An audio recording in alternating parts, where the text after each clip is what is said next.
Federal employees are not evil bureaucrats that are trying to take American taxpayers. We are the people who are taking lower paying jobs on purpose in order to make sure that the social programs we have in place in this country are carried out. Hello. I was a federal worker who had 1 month left of her probationary period, and today I was told that I will be terminated at some point this week.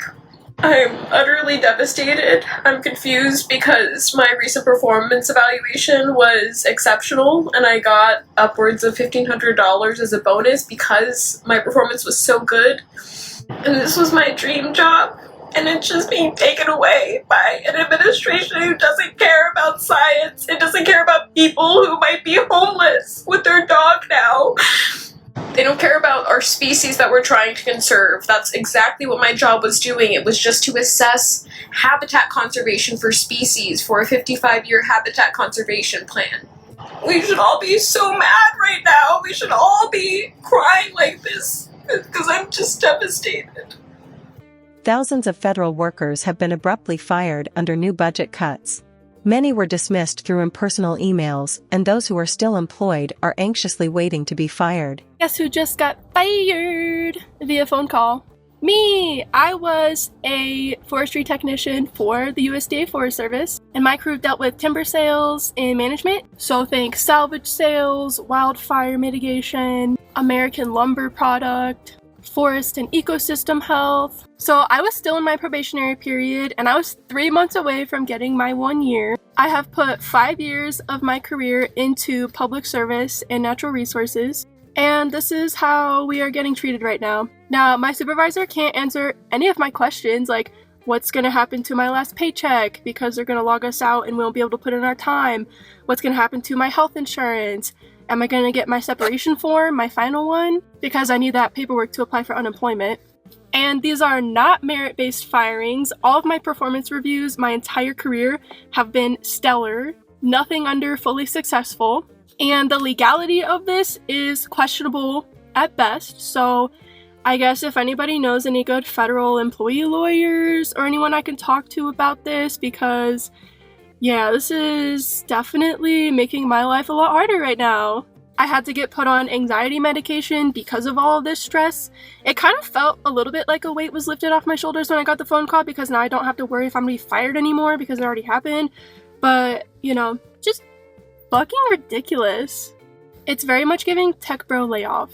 And for those who don't know, there are certain processes and procedures that must be done before a reduction in force can be enacted. And according to my supervisor, they had zero prior knowledge that this was about to happen. So let's see what happens next, I guess. So I'm just over here at the VA leaving from an appointment, and find out that my wife was just laid off from the IRS for poor performance, even though she just yesterday received an almost perfect performance rating. So yeah, I definitely appreciate that. So I want to thank Trump and Musk for making America great again. Appreciate that. You know, take care of people who were hired under spouse of veterans preference. Thank you very much. Good morning. Come with me to the IRS as a federal employee who is about to get fired. So last night I got the call to bring my equipment in today, even though today is not an in-person day for me. I have been working at the IRS for about 7 months, so that makes me a probationary employee. So I was able to badge into our parking garage. I was a little worried I'm a little bit late because of the ice. It's -8 degrees in Missouri. I can't record while I'm inside, but I have all my belongings packed up. So I'll let you know what happens when I'm done. So it is 2:15. I am just leaving the IRS for the last time in my indefinite future. All right, I'm home in my driveway. I am no longer employed, do not have my badge anymore.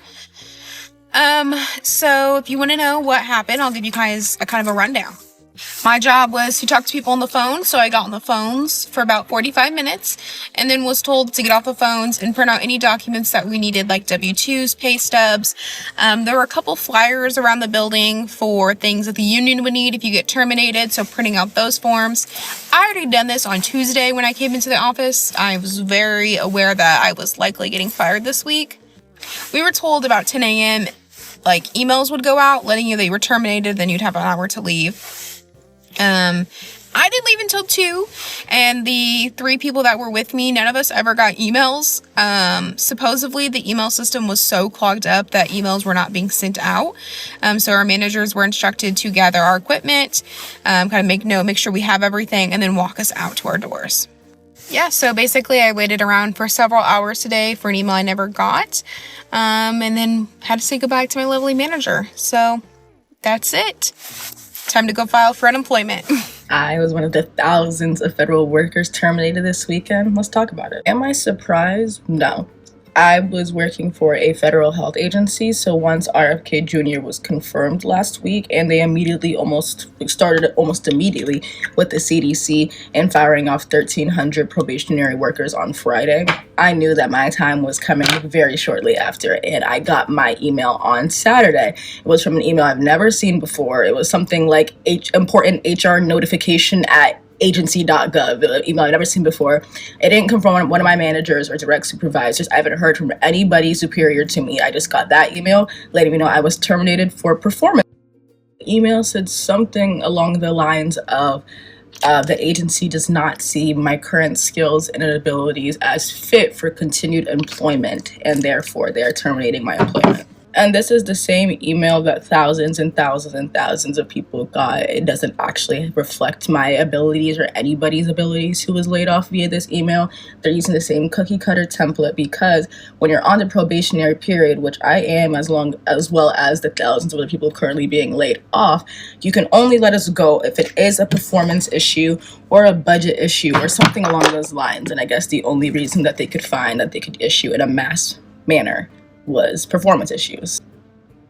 And the thing is, it's almost comical when you reference performance issues when laying off probationary employees, because many of the probationary employees at these federal health agencies were presidential management fellows, were pathways program employees, other really competitive programs that you enter to start federal service. These are the people you're letting go. So it was literally the top talent that they were recruiting to bring in to fill in these gaps and where they need people to serve. And they're letting those people go because of performance issues. And it's also not just these brand new hires. When you are put on the probationary period, that could be an employee who's been with some agency for 10, 20 years, but they just recently switched into a supervisor position. And so they were filling a gap in which they needed a supervisor in a critical role. They were serving for such a long period of time, serving successfully, that they were put into this role. And now in this new role, they were put on a probationary period, and now they're being let go. Today's a regular day for me. Took my kids to school. I'm at work, but I'm waiting to hear if my husband is losing his job or not. And to add on top of that, on Tuesday, he's supposed to go on parental leave. So you see all 4 car seats there? Yeah, we're getting a foster care placement. So we'll have 4 little kids in our home. And he's going to take a little bit of leave to make sure they integrate well into our home, set them up for success, and get them set up in school. But instead, today, we're waiting to find out if he's losing his job solely because he's a probationary federal employee who has been at his job for less than a year, despite having great performance reviews. What was he doing before that year working for the federal government? He was an officer in the United States Army for 8 years. Before that, he went to the United States Military Academy at West Point. So his whole adult life, he has served our country. Then he became a disabled veteran, and he continued to work for the government to continue to try and serve our country. But he's been in that role for less than a year. So we're waiting to see, will he have a job or not by the end of the day? And we're the lucky ones, because I have a great job. We have savings. We have other streams of income, including this, so thank you for watching. We'll be fine. He'll find another job. But that's the sad part. We're the lucky ones. And we didn't fuck around, but we're having to find out. Hi everyone. Please pardon my appearance as it is after 4 a.m. on Tuesday, February 18th. And I wanted to come on here as one of the thousands of federal employees who lost their job with the federal government this weekend. More specifically, I was removed from my position through an email from an unrecognized HR account from my agency around 1 p.m. on Saturday of this holiday weekend. No one within my chain of supervision was involved in this decision. I have gone through the entire range of emotions this past weekend. There is a lot of sadness in my heart. There is also a lot of anger. The firing of thousands of federal employees across the government is going to have detrimental impacts on regular people like yourself watching this video. My position with my healthcare agency was involved in Affordable Care Act health insurance marketplace policy and operations. And so I was one of the people regulating health insurers to make sure that they were not selling you junk insurance, making sure that they were covering all the benefits that they had to cover, charging you a fair amount of cost sharing, making sure that they weren't discriminating against you based on your health conditions or health status. And with fewer people like myself in the government, you can imagine the impact that that will have on the regulation of massive corporations. And I think that's part of the point of all of this. I have gone back and forth all weekend with what comes next for me. I was a dentist before moving to DC. I graduated from dental school and put my clinical career on pause in order to move here and try to make a difference. I wanted to make dental care more accessible and affordable for people, and I felt like I finally had that opportunity in this job that I was just let go of. One of the hardest parts of all of this is that I don't know if I've really made a difference. I'm really at a loss for direction right now in what I'm doing with my life, and I'm really not sure what comes next for me. Hey, my name's Ashley, and I'm one of the tens of thousands of federal employees who were unjustly fired this weekend. And I want to tell you a little bit about how that happened and why, as the American people, we should be really worried about this. When you're hired on as a Fed, you go through something called the probationary period, which sounds like something negative, but really it's just the either 1 or 2 years after you were first hired, where you don't have the full tenure or protections that other senior career federal employees have. So if you're hired with a disability, which is also called Schedule A, as I was, your probationary period lasts for 2 years. So I was hired as a contractor to the NIH in March of 2022. I was hired on as a Fed in September of 2023, and now here we are in 2025, and I still have about 8 months left on my probationary period, if my math is correct. Now, this might sound really boring, but this is important, okay? So pay attention. The Trump administration has decided that in order to do a wide-scale reduction in force, they are going to just, without any regard for who the people are, what their positions are, or their seniority, whatever, any probationary employee that is still within their 1 to 2 year period is just fired. And that's what happened this weekend in the Department of Health and Human Services and its sister agencies like the National Institutes of Health, which is who I work for. Okay, so probationary employees fired.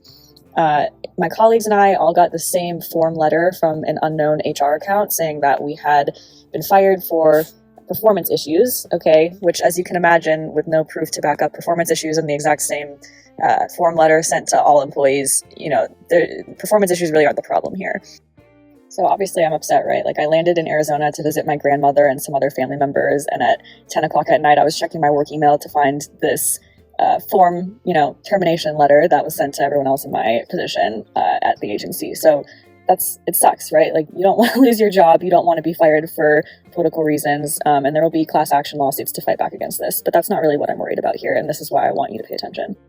The team that I worked for at the NIH is the team that directs all of the HIV funding for the entire National Institutes of Health. And HIV funding is what allows researchers to study how to find a cure, for example, or how to implement the treatments that are available so that people who either don't have health insurance or who are poor or who have disabilities or who are homeless are able to access HIV treatment in order to live happy, healthy lives. Okay, so people are just being indiscriminately fired from programs like this. There are also programs at the NIH that study cancer.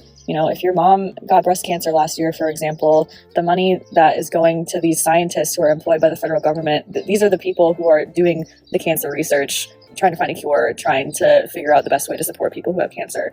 Similarly, firefighters are sometimes federal employees. The National Forest Service are federal employees. The Federal Aviation Administration are federal employees who have been fired under this probationary issue, okay? You are worried about air traffic controllers not having enough people to staff the control towers, and we're having more plane crashes these days. These are people who are being indiscriminately fired. And often the folks who are on probationary periods are the ones who are the most energized. They just got out of their PhD program, for example. They're excited to start. They've committed themselves to a lower paying career in the federal service in order to serve the American people. So these are the people who are being fired. Now, if that doesn't worry you, that stuff is fine with you. You want to see the government cut waste or whatever they're saying their excuses.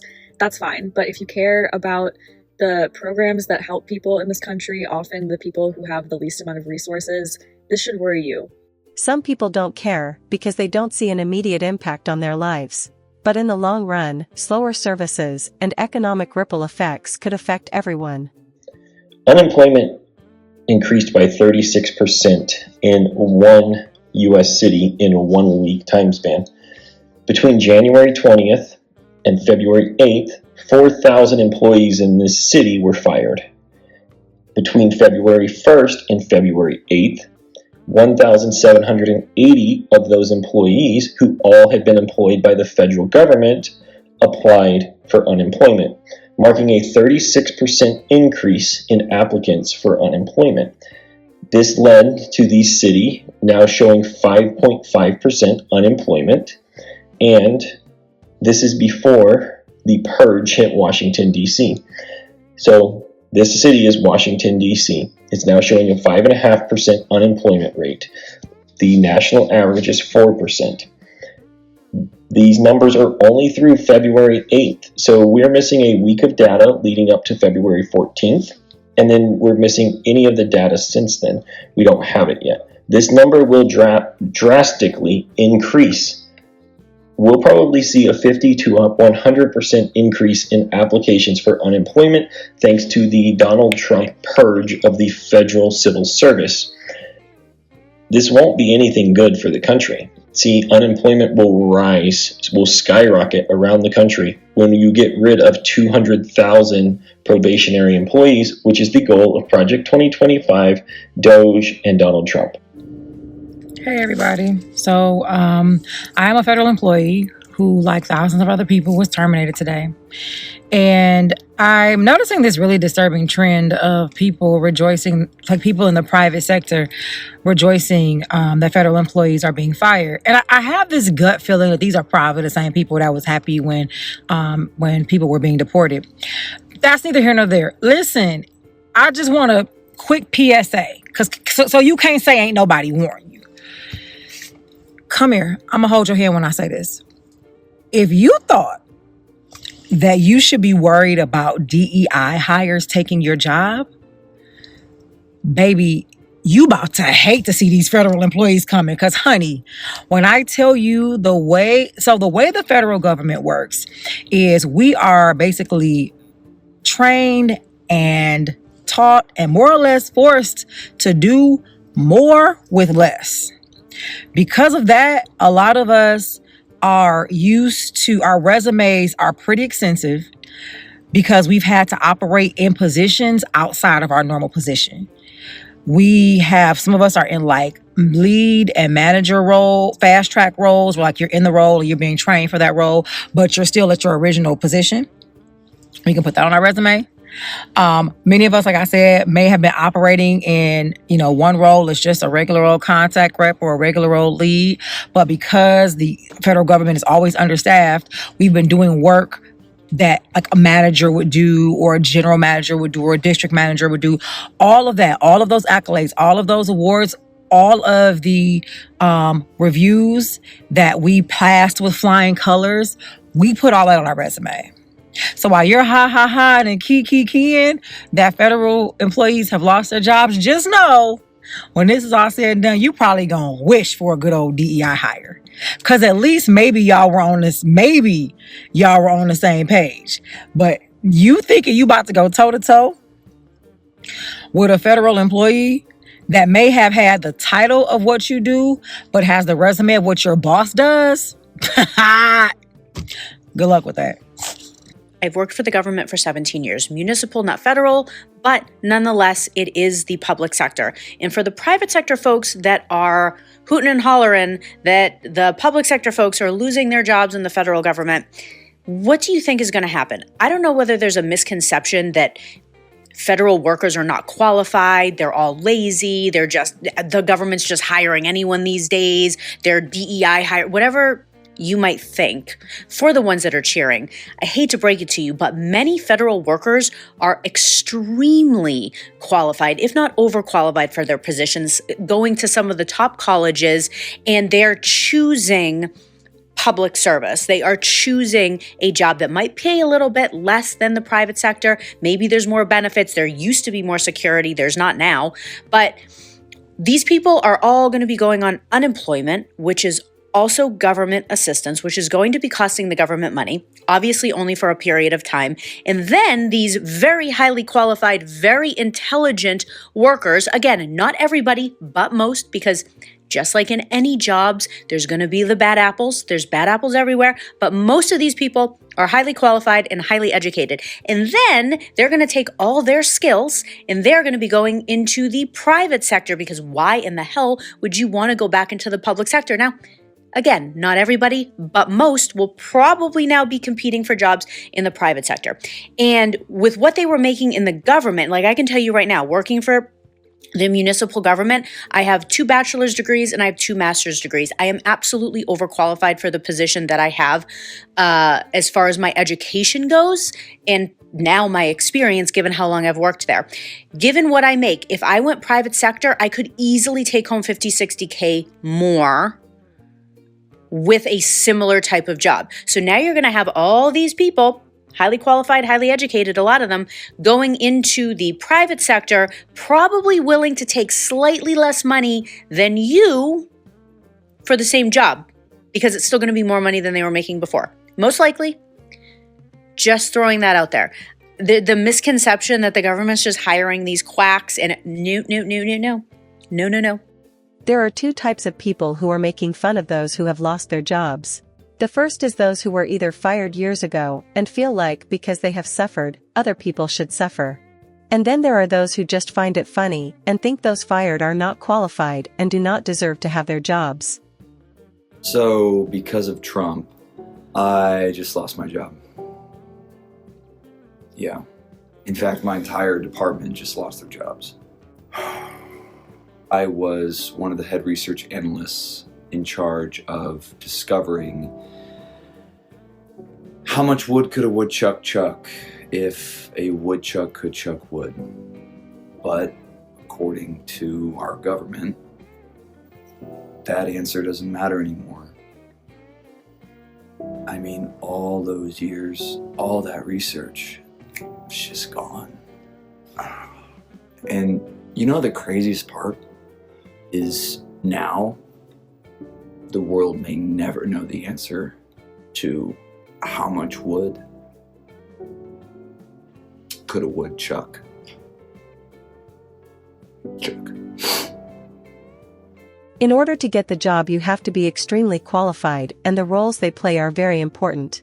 Let's hear more from workers explaining just how important their jobs are. I'm Oleg Shmurov. I am Dr. Ben Andrew. My name is Cody Anderson. My name is Katie Sandlin. My name is Andrew Lennox. My name is Nick Hand. I'm Riley Ratcliffe. My name is Jonathan Kamens. I oversaw cybersecurity for the VA.gov websites, and about a third of USDS, including me, were fired last week. Without people like me ensuring that VA.gov is secure, the private financial and healthcare data of Americans' veterans is at risk of being stolen, sold to the highest bidder, and used to harm people. We are standing in Yosemite National Park. For the past 10 months, I was a custodial worker here. I picked diapers off the side of the road, toilet paper, beer bottles, cigarette butts, you name it, so you didn't have to see it. And I served as the Chief of Safety and Emergency Management at the Philadelphia VA. This was a mission-critical role that ensured the health and safety of all those who entered into our facilities. I used to be a NEPA coordinator for the Wrangell Ranger District of the USDA Forest Service, where I would coordinate environmental review for projects in and around the town of Wrangell, projects that are crucial to the town's economy and its people. I moved from Alabama to Maryland to start my new job in genomics education and outreach at the National Institutes of Health. My job was to help educate students, teachers, and healthcare providers about genomics to improve patient care and develop the future scientific workforce. I was a technologist at the Consumer Financial Protection Bureau for about a year and a half before I was fired last week. We were the ones making sure that you could use payment apps without being constantly scammed, that your sensitive financial data wasn't being collected and shared with shady companies, and that your data wouldn't be leaked in a data breach. As the only aquatic ecologist at the largest reservoir in the United States, my job was mostly to monitor for water quality for recreational uses, making sure that when people are out boating or swimming, that the water quality is sufficient to keep people healthy. After leaving the military, I wanted to continue serving my country, and I did so as an administrative officer at the Veterans Affairs Medical Center in Ann Arbor, Michigan. My job was to enable our medical providers, and that meant looking at the hundreds of doctors and the thousands of patients' schedules to make sure that nobody walked through those doors and was not treated. Make sure we had all the paperwork and credentialing to send those veterans home with the prescription medication that they needed. And we didn't waste a single taxpayer dollar. I went to public service because I wanted to use my tech expertise to make an impact. A lot of the time, I was seeing a skill set like mine be used to make more money for big tech companies at the expense of everyday people. And I wanted to try to help level that playing field. I went into public service because I'm passionate about helping others learn science and to also give back to a country that has given so much to me. I joined the Park Service because I believe that the national parks are one of the best ways that we can share America with everyone. I chose public service because my mother worked 30 years for the VA Medical Center in New Orleans. As a kid, I said one day I'll work at the VA. I got into this job because I'm not in it for the money. I don't make that much money, but what I do believe in is the National Park Service and our mission to protect these beautiful and insanely unique monuments to the rest of the world. If they offered me my job back tomorrow, I would take it, despite all the chaos and risk. The mission is still there, and I'm still ready to be a part of it. We're not deep state actors. We're not faceless bureaucrats. I'm a veteran that wants to help veterans. That's why people join the federal service. They do it to help others and serve their country. This is the face of the federal agencies. And what I think a lot of people don't realize who are on the outside looking in, who are believing things that are told to them by certain people that they trust, and these are just completely made up stories. For us that came, who are probationary employees, depending on your role, you are a highly qualified individual. I work for the Treasury, the IRS to be exact. My resume can get me a job in the public sector, or the private sector, I should say. My co-workers who are also on probationary status came out of Big Four firms handling international tax work. CPAs, EAs, JDs. These are very qualified people. We took the opportunity to join the IRS because some of us did it for constitutional purposes, wanted to serve our country. Others just wanted a normal work life, a balanced work life, a 40-hour work week. Some of us, this was their in-game goal. This was my in-game goal for my career as far as being a tax accountant. This was the in-game goal, to get into the IRS if I was to stay in tax. And no one's being lazy during their work. Like, I'm on my lunch break. I'm about to go back into my house right now and finish working on a huge case that would bring in millions of tax dollars to the federal government. But you all believe this bureaucratic BS of somebody who's never worked for the government a day in his life and thinks that he can just slash and burn agencies like he did his companies, all of which are failing right now, and all of which live on the lifeblood of U.S. government dollars. It's insane. And you think it's funny that people are losing their livelihood? It's nothing funny about it. I know what it's like to be unemployed. I went through that back in 2016 when this man got into office the first time. It's not a fun situation. It's not good for people's mental health. It's not good for the economy. It's not going to be good for the restaurants downtown, for those people who did have to come in on a flex schedule. It's not going to be good for the restaurants back home near their houses, or the stores around them, the car repair shops, the banks that loaned them money to pay their mortgage, loaned them money to pay their car notes. If they're in a situation where they don't have the money to do so, this is going to be a mass effect. But you want to laugh at the disparities of others. it's completely, like, it's mind-blowing. It's really, really disgusting. Until recently, there were about 3 million federal workers, and 1 in 3 of those federal workers, almost 1 million, are U.S. military veterans. And at the VA, veterans aren't just receiving care, they're also giving care. Over 20% of federal workers are at the VA, and in some VA roles, up to 56% of those people are U.S. military veterans. And our veterans are highly skilled, and they bring transferable skills into our federal workforce, and they are doing things that keep us safe and keep this country running. Last week, our federal workers were asked, what they did last week. And I want to share something that many of these federal workers who are veterans may have engaged in.